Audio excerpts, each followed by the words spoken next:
The weight of empty booths, the fluorescent lights hummed their familiar tune above the vinyl seats of Mel's diner, casting that harsh, unforgiving glow that made everyone look a little older, a little more worn down.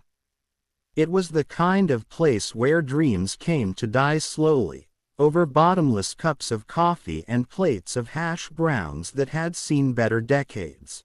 Tommy Hartwell sat in the corner booth, his weathered hands wrapped around a ceramic mug that had gone cold an hour ago. The coffee had formed a thin film on top, but he didn't seem to notice. His eyes were fixed on the door, waiting for someone who would never walk through it again. His daughter Sarah used to meet him here every Tuesday at 3 o'clock sharp, right after her shift at the hospital.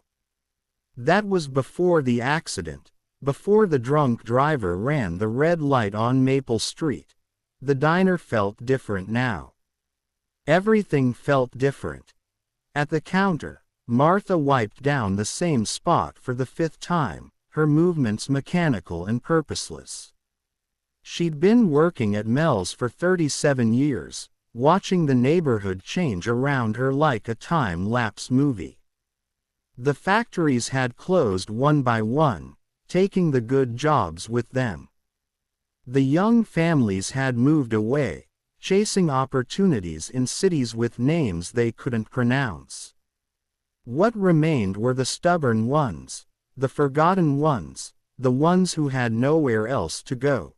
The bell above the door chimed, and Martha looked up hopefully, but it was just Eddie Kowalski shuffling in from the rain.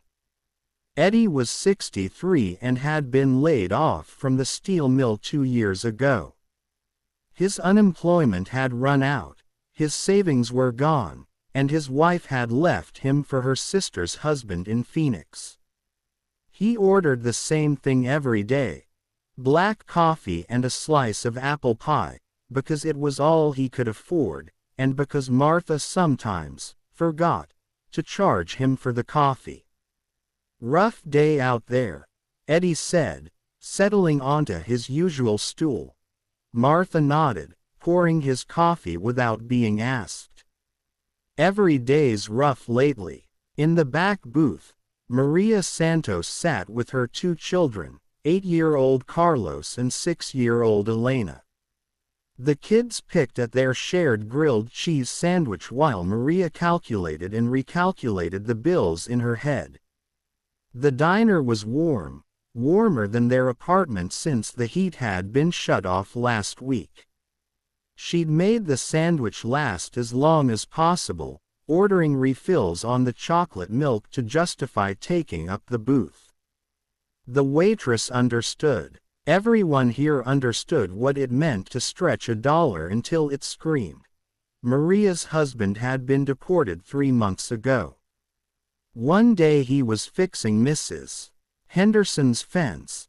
The next day he was gone, swept up in a raid that caught him at the wrong place at the wrong time. The lawyer said it would take years to get him back, if at all. The kids kept asking when Daddy was coming home, and Maria kept lying, telling them soon, very soon.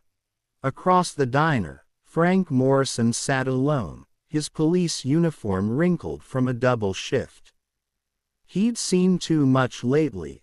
Too many overdoses, too many domestic calls, too many kids who reminded him of his own son. Danny had been clean for 8 months before the relapse. Frank found him in the bathroom of a gas station on Route 9, needle still hanging from his arm like a punctuation mark at the end of a sentence nobody wanted to finish. The department had offered Frank counseling, but what was the point? You couldn't counsel away the image of your own child dying alone in a dirty bathroom. You couldn't therapy your way out of wondering if you'd failed as a father, if you'd been too strict or not strict enough, if you'd said the wrong words at the wrong time. Frank stared at his untouched burger, thinking about retirement.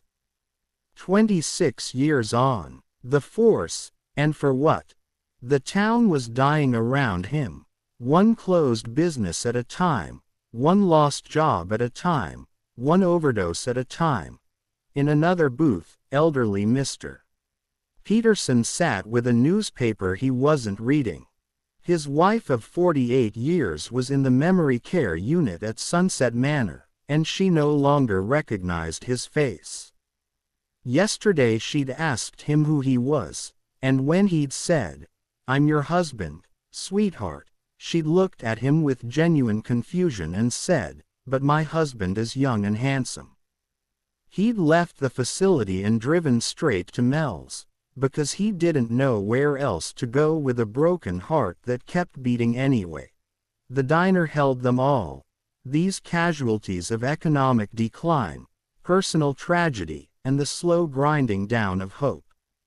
Outside, the rain continued to fall on empty storefronts and foreclosure signs, on abandoned lots where children used to play, on a town that had once believed in tomorrow. Teenage Ashley Miller sat in a window booth, her college acceptance letter folded and refolded in her backpack. She'd gotten into state with a partial scholarship, but partial wasn't enough. Her mother worked 2 jobs and still couldn't make ends meet.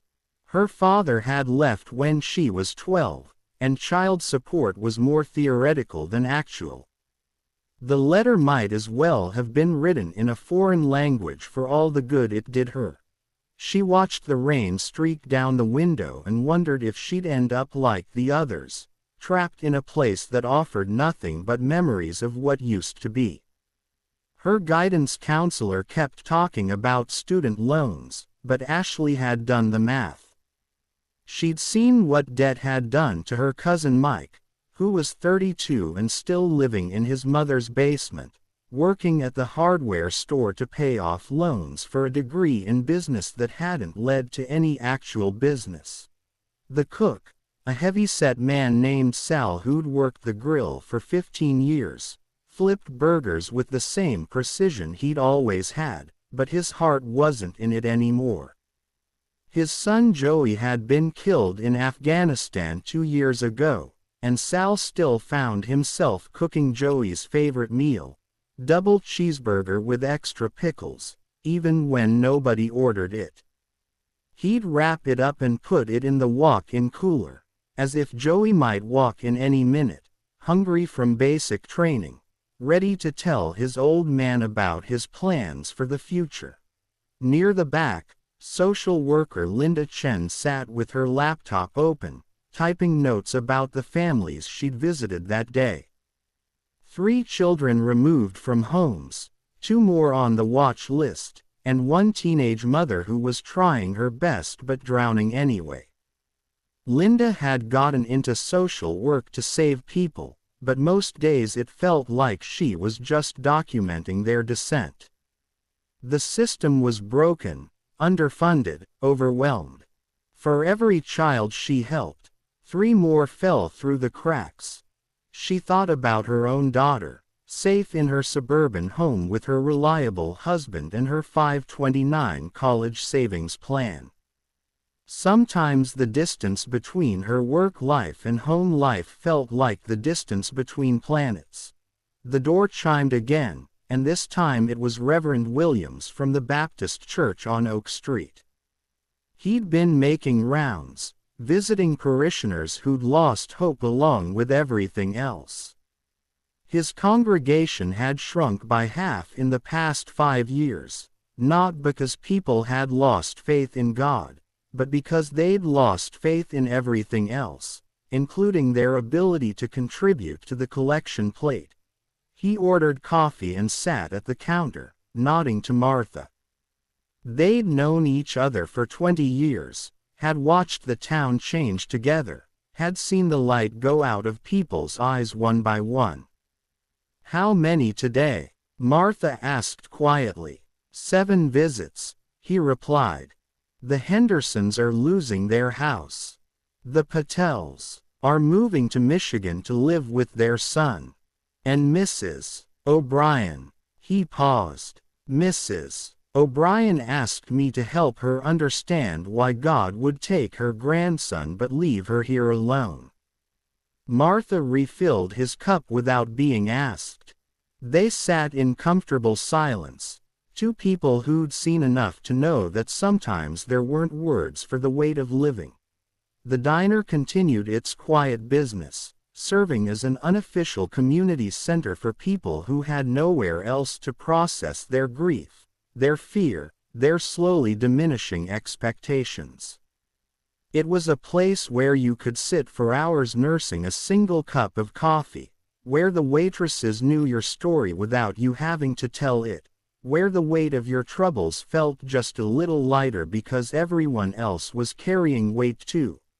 Outside, the rain continued to fall on a town that had once been somebody's American dream, washing away the chalk marks where children used to play hopscotch, filling the potholes that the city council could no longer afford to fix, running down gutters toward a river that had once powered Mills and now carried only memories. And inside Mel's diner, under fluorescent lights that buzzed with electrical persistence, a community of the walking wounded continued their slow dance of survival, one cup of coffee at a time, one shared understanding nod at a time, one more day at a time. The American dream hadn't died all at once. It had died slowly, quietly, in places like this, among people like these, who had believed in it completely until it stopped believing in them.